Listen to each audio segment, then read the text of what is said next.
Hello বন্ধুরা, নমস্কার। আজকে তো আপনাদের জন্য আমি নিয়ে এলাম পাবদা মাছের ঝাল। এবার পাবদা মাছের ঝাল তো আপনারা অনেকেই বানিয়েছেন, বাঙালি স্টাইলেও বানিয়েছেন। আপনারা বাঙালি স্টাইলে কিন্তু পাবদা মাছের ঝাল খুবই ভালো লাগে। তো আমার এই স্টাইলে এই রেসিপিটা আপনাদের কাছে একটু শেয়ার করছি। আপনারা আমার থেকেও ভালো বানাতে পারেন সেটাও জানি, কিন্তু আমার একটু রেসিপিটা একটু দেখুন। হ্যাঁ, আমি আপনাদের সাথে রেসিপিটা শেয়ার করছি। দেখুন, আমি এখানে বড় বড় পাবদা নিয়েছি। পাবদাগুলো নিয়ে পরিষ্কার করে ফেলেছি, কিন্তু এই পাবদাগুলো কিন্তু হেবি বড় বড় আছে। আপনারা এর থেকে ছোটও নিতে পারেন, কোনো অসুবিধা নেই। তো হলুদ নুনটা মাখিয়ে নেব। সবসময় মনে রাখবেন, পাবদা মাছ যখন ভাজবেন তখন কিন্তু একটু দূরে সরেই থাকবেন, কেন পাবদা মাছ ফাটে, আপনারাও জানেন। ঠিক আছে, এবারে আমি হলুদ নুনটা মাখিয়ে নিচ্ছি। এবার আমি কিন্তু পাবদা মাছগুলো ভাজবো, একে একে সব ভেজে নেব। দেখুন, এবারে হলুদ নুনটা ভালো করে মাখিয়ে নিয়েছি, পাবদা মাছ আমি ভাজছি। দেখেছেন কীরকম ফাটছে, কিন্তু তেল ছিটকাচ্ছে, ওই জন্য ছেড়ে ছেড়ে দূরে সরিয়ে পড়তে হচ্ছে। দেখছেন, এরকম পাবদা মাছগুলো দেখুন ভেজে নিয়েছি আমি, একদম ডিপ ফ্রাই ভালো করেই ভেজেছি, কিন্তু বেশি ভাজিনি। এখানে আমি সর্ষের তেল অ্যাড করলাম। এখানে একটু আমি কালো জিরে দিয়ে দেবো। তেলটা গরম হয়ে গেছে, আমি কালো জিরে দিয়ে দিচ্ছি। দেখুন, এখানে আমি টমেটো কেটেই রেখেছি। এবার টমেটো কাটা আমি কেটে রাখা টমেটো দেবো। এটা হোটেলের স্টাইলেই বানানো হচ্ছে। আমাদের হোটেলে এরকম অর্ডার প্রচুর থাকে, তো আমাদের তাই আপনাদের সাথে এই রেসিপিটা আমি শেয়ার করছি।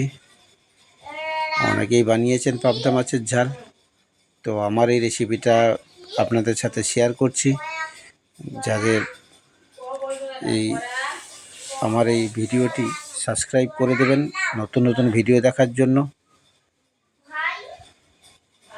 লাইক করে কমেন্ট করে অবশ্যই বলবেন ভিডিওটি কেমন লাগলো।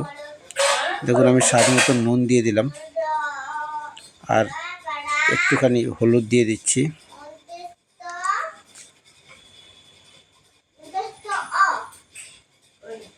আমরা এই কাঁচা লঙ্কা পেস্ট দেবো আমি এখানে। কাঁচা লঙ্কা পেস্ট দিয়ে একটু টমেটোটা একটু ভালো করে একটু গলিয়ে নেব। টমেটোটা ভালো করে গলিয়ে নিলে, কেননা টমেটো গোটা গোটা যাতে দেখা না যায়, এখানে আমি একটুখানি কিন্তু সর্ষে বেটে রেখেছি, একটু সর্ষে দেবো। সর্ষেটা আমি খোসা সমেত বেটেছি, কিন্তু আমরা এটাকে একটু ছেঁকে নেব। আমি কিন্তু সর্ষেটা পুরোটা দিচ্ছি না, আমি কিন্তু ছেঁকে দিচ্ছি। আপনারাও ছেঁকে দেবেন, এমনিও দিতে পারেন। আমি কিন্তু ঢেলে দিলাম, পুরোটাই কিন্তু আমি ঢেলে দেবো, কেননা কতটা মাছ কীরকম ঝোল টানবে ওই হিসাবেই দেখে আমাকে দিতে হবে। দেখেছেন কালারটা ঠিক এসেছে। সবটাই দিয়ে দেবো, সবটাই লাগবে আমার। দিয়ে দিলাম। আপনারাও আপনাদের ভালো লাগলে একটু শেয়ার করে দেবেন, অন্যকে দেখার সুযোগ করে দেবেন ভিডিওটি। আমি কটা কাঁচা লঙ্কা চেরা দিয়ে দিলাম, একটু ধনে পাতা দিয়ে ঢাকা দিয়ে দেবো, একটু ফুটিয়ে নেব। কিন্তু আমি একটু পোস্ত কিন্তু হালকা একটু দেবো ভাবছিলাম, কিন্তু আপনারা দিতে চাইলে দিতে পারেন।